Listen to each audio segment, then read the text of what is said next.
Well, guys, as we get a full view of my front porch and my clubhouse here, you can see one light is out, the other is probably about to go out. It's starting to look like less white, a lot. So, let's get to it. Snug down good?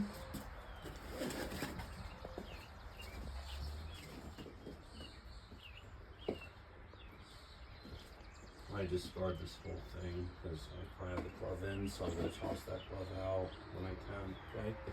Now, the reason I replaced both, because they might go out at the same time eventually at some point when one's about to, and one has to. And then let's turn our lights on. Beautiful, cozy looking.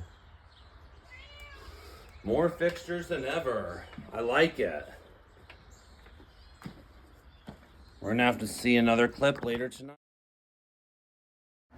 Before,